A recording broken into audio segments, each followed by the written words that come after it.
সংবাদ সবাইকে স্বাগত জানাচ্ছি। আমি ফিরোজ তোহা। শুরুতেই সংবাদ শিরোনাম জানিয়ে দেব এই মুহূর্তে হাতে পাওয়া সর্বশেষ গুরুত্বপূর্ণ আপডেট বাংলা সংবাদ। শুরুতেই থাকছে, ব্যর্থ হলে কারোরই অস্তিত্ব রাখবে না খুনি হাসিনা। জুলাই শহীদ স্মৃতি ফাউন্ডেশনের সাধারণ সম্পাদক সার্জিস আলম বলেন, খুনি হাসিনা এবং তার দোসররা সব দিক দিয়ে চেষ্টা করছে, আমরা যেন সফল না হই। কোনোভাবে যদি আমরা ব্যর্থ হই, আমরা এখানে যারা রয়েছি তাদের কারোরই অস্তিত্ব খুনি হাসিনা রাখবে না। এবারে জানাবো চিনয় ইস্যুর ভুল ব্যাখ্যা জাতিসংঘে জানালো বাংলাদেশ। সম্মিলিত সনাতন জাগরণ জোটের মুখপাত্র অধ্যক্ষ চিনয় কৃষ্ণ দাসের গ্রেপ্তার হবার বিষয়টিতে ভুলভাবে ব্যাখ্যা দেওয়া হয়েছে বলে অভিযোগ করেছে বাংলাদেশ। জাতিসংঘের একটি বিবৃতিতে এমন অভিযোগ করা হয়েছে বাংলাদেশের পক্ষ থেকে। জানাবো অন্তর্বর্তী সরকার নির্বাচনের পথে হাঁটছে ধর্ম উপদেষ্টা। অন্তর্বর্তী সরকার নির্বাচনের পথে হাঁটছে উল্লেখ করে ধর্ম বিষয়ক মন্ত্রণালয়ের উপদেষ্টা ডক্টর আফমা খালিদ হোসেন বলেছেন, এই লক্ষ্যে সরকার ইতিমধ্যে নির্বাচন কমিশন গঠন করেছে। কমিশন ভোটার তালিকা হালনাগাদ সহ নির্বাচনের সার্বিক প্রস্তুতি সম্পন্ন করে সরকারকে সবুজ সংকেত দিলে প্রধান উপদেষ্টা নির্বাচনের তারিখ ঘোষণা করবেন। এই নির্বাচনের মাধ্যমে একজন ভোটার তার পছন্দের প্রার্থীকে ভোট দেওয়ার স্বাধীনতা পাবেন। এদিকে ২১শে আগস্ট গ্রেনেড হামলা মামলার রায় আগামীকাল। বহুল আলোচিত ২১শে আগস্ট গ্রেনেড হামলা মামলা রায় রোববার ঘোষণা করবে হাইকোর্ট। বিচারপতি এ.কে.এম. আসাদুজ্জামান এবং বিচারপতি সৈয়দ এনায়েত হোসেনের হাইকোর্ট বেঞ্চ এ রায় দেবেন বলে জানিয়েছেন আসামি পক্ষের আইনজীবী মোহাম্মদ শিশির মনির। এবারে থাকছে জাতীয় ঐক্যের ডাক দিলেন ৫০ বিশিষ্ট নাগরিক। অন্তর্বর্তী সরকারকে সমর্থন জানিয়ে ক্ষমতাচ্যুত স্বৈরাচারী শেখ হাসিনা ও তার দোসরদের সব অপচেষ্টা রুখে দিতে জাতীয় ঐক্যের আহ্বান জানিয়েছেন দেশের ৫০ জন বিশিষ্ট নাগরিক। শনিবার এক যৌথ বিবৃতিতে তারাই আহ্বান জানিয়েছেন। প্রধান উপদেষ্টার প্রেস সচিব শফিকুল আলম তার ভেরিফাইড ফেসবুক পেজে বিবৃতিটি শেয়ার করেছেন। এতে বলা হয়েছে, গত ৫ আগস্ট ঐতিহাসিক গণঅভ্যুত্থানের মুখে স্বৈরাচারী হাসিনার পতন ঘটে এবং হাসিনা দেশ ছেড়ে পালিয়ে যায়। এর মধ্য দিয়ে বাংলাদেশ এক নতুন অধ্যায়ের সাক্ষী হয়েছে।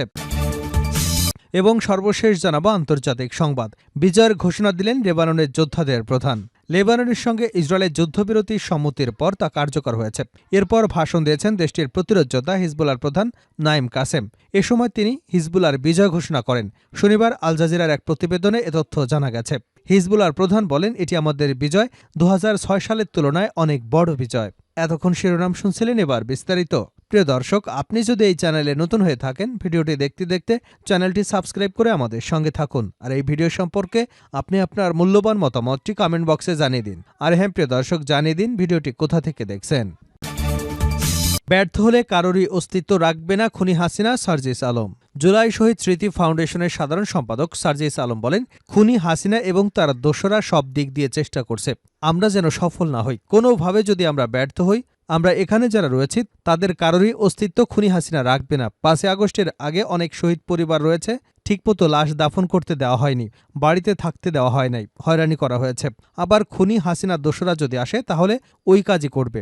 শনিবার সকালে ময়মনসিংহ নগরী টাউন হলে তারেক স্মৃতি অডিটোরিয়ামে জুলাইয়ের অভ্যুত্থানে নিহত হওয়া ৫৫ জনের পরিবারকে ৫ লাখ টাকা করে আর্থিক অনুদান বিতরণ অনুষ্ঠানে এসব কথা বলেন সার্জিস। নগরের টাউন হলে তারেক স্মৃতি অডিটোরিয়ামে বেলা ১১টা ৯ জাতীয় সঙ্গীতের মধ্য দিয়ে অনুষ্ঠান শুরু হয়। বৈষম্য বিরোধী আন্দোলনে শহীদদের স্মরণে ১ মিনিট নীরবতা পালন করা হয়। সার্জিস আলম বলেন, কালো শকুনের খারাপ চক্রান্ত এখনও থামেনি। আপনাদের দোয়ায় যদি বেঁচে থাকতে পারি তাহলে কোনো শহীদ পরিবার আহতদের গায়ে একটি টোকাও লাগতে দেব না। শহীদ পরিবার এবং আহত ভাইদের কাউকে দুর্দশাগ্রস্ত জীবনযাপন করতে দেওয়া হবে না।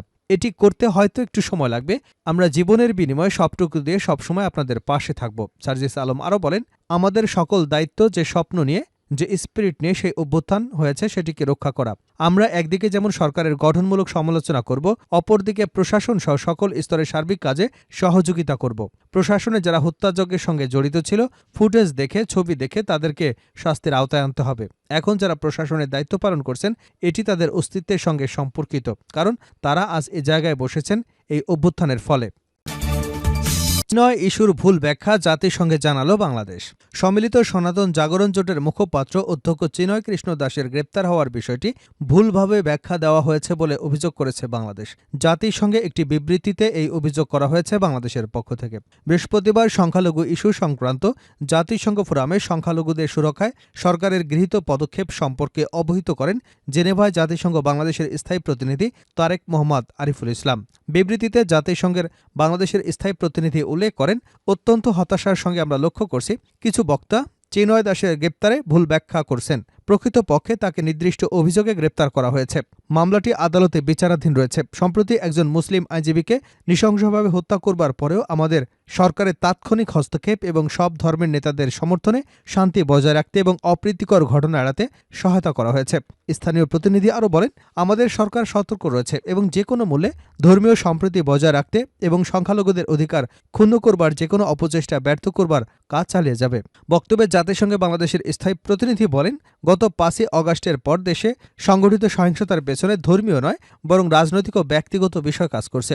ক্ষতিগ্রস্ত ব্যক্তিদের মধ্যে অধিকাংশই দলীয় রাজনীতির সঙ্গে জড়িত। সহিংসতার শিকার ব্যক্তিদের প্রায় সবাই মুসলিম। অল্প কিছু মানুষ রয়েছেন ধর্মীয় সংখ্যালঘু। দেশের সংখ্যালঘুদের উপর পদ্ধতিগত কোনো হামলার ঘটনা ঘটেনি, বরং জুলাই গণঅভ্যুত্থানের পর বিশ্ব দেখেছে দীর্ঘদিনের সাম্প্রদায়িক সম্প্রীতি অনুসরণ করে সংখ্যালঘু সম্প্রদায়ের লোকজনকে রক্ষায় পুরো বাংলাদেশ কিভাবে এগিয়ে এসেছে। অন্তর্বর্তী সরকার নির্বাচনের পথে হাঁটছে ধর্ম উপদেষ্টা। অন্তর্বর্তী সরকার নির্বাচনের পথে হাঁটছে উল্লেখ করে ধর্ম বিষয়ক মন্ত্রণালয়ের উপদেষ্টা ড আফম মোহাম্মদ খালিদ হোসেন বলেছেন, এই লক্ষ্য সরকার ইতিমধ্যে নির্বাচন কমিশন গঠন করেছে। কমিশন ভোটার তালিকা হালনাগাদ সহ নির্বাচনের সার্বিক প্রস্তুতি সম্পন্ন করে সরকারকে সবুজ সংকেত দিলে প্রধান উপদেষ্টা নির্বাচনের তারিখ ঘোষণা করবেন। এই নির্বাচনের মাধ্যমে একজন ভোটার তার পছন্দের প্রার্থীকে ভোট দেওয়ার স্বাধীনতা পাবেন। তিনি বলেন, একটি অবাধ, সুষ্ঠু ও নিরপেক্ষ নির্বাচন জাতিকে উপহার দেওয়ার প্রতিশ্রুতিবদ্ধ অন্তর্বর্তীকালীন সরকার। এ সরকার ক্ষমতা ধরে রাখতে চায় না। এ সরকার ধরে রাখার দায়িত্বও নেয়নি। নির্বাচনের মাধ্যমে যারা বিজয়ী হবে তারা সরকার গঠন করবেন। নির্বাচিত সরকারের কাছে অন্তর্বর্তী সরকার দায়িত্ব হস্তান্তর করবে। রাজধানীর ডিপ্লোমা ইঞ্জিনিয়ারিং ইনস্টিটিউটে বাউফল ফাউন্ডেশন কর্তৃক জুলাই আগস্ট গণঅভ্যুত্থানে শহীদ গুণীজন এবং কৃতি শিক্ষার্থী সংবর্ধনা অনুষ্ঠানে বাউফল ফাউন্ডেশনের চেয়ারম্যান ড শফিকুল ইসলাম মাসুদের সভাপতিত্বে অনুষ্ঠিত সংবর্ধনা অনুষ্ঠানে প্রধান অতিথির বক্তব্যে তিনি এসব কথা বলেন। ধর্ম উপদেষ্টা বলেন, সাম্প্রতিক সময়ে একটি গোষ্ঠী রাষ্ট্রের শান্তি শৃঙ্খলা বিনষ্টের চক্রান্ত করছে। তাদের কোনো চক্রান্ত সরকার সফল হতে দেবে না। যারা রাষ্ট্রের শান্তি শৃঙ্খলা নষ্ট করতে চায় তাদের কোনো ছাড় দেওয়া হবে না। প্রচলিত আইনে তাদেরকে বিচারের মুখোমুখি হতে হবে। অন্তর্বর্তী সরকার জনগণের সরকার, সুতরাং এই সরকার জনগণের প্রত্যাশা পূরণে কাজ করবে। জনগণের মুখের ভাষা এবং সরকার বোঝে এবং বুঝতে চেষ্টা করবে। হজের খরচ প্রসঙ্গে তিনি বলেন, অনেকেই বলছেন ভারত, পাকিস্তান, নেপাল বা অন্যান্য রাষ্ট্রে হজের খরচ কম, কারণ তারা হাজিদেরকে মক্কা মদিনা থেকে 8 কিলোমিটার, অনেক ক্ষেত্রে এর চেয়েও কম দূরত্বে রাখেন। আমরা হাজিদের 2 থেকে 3 কিলোমিটার দূরত্বের মধ্যে রাখি এবং রাখব। এবছর হজযাত্রীদের বিমান ভাড়া 1,94,000 টাকা থেকে কমিয়ে 1,47,000 টাকা করা হয়েছে। এরপরও বেসামরিক বিমান ও পর্যটন মন্ত্রণালয়ের উপদেষ্টা সহ সংশ্লিষ্টদের সাথে আলোচনা চলছে বিমান ভাড়া আরও কমানো যায় কিনা তা বিবেচনা করতে। 21শে আগস্ট গ্রেনেড হামলা মামলার রায় আগামীকাল।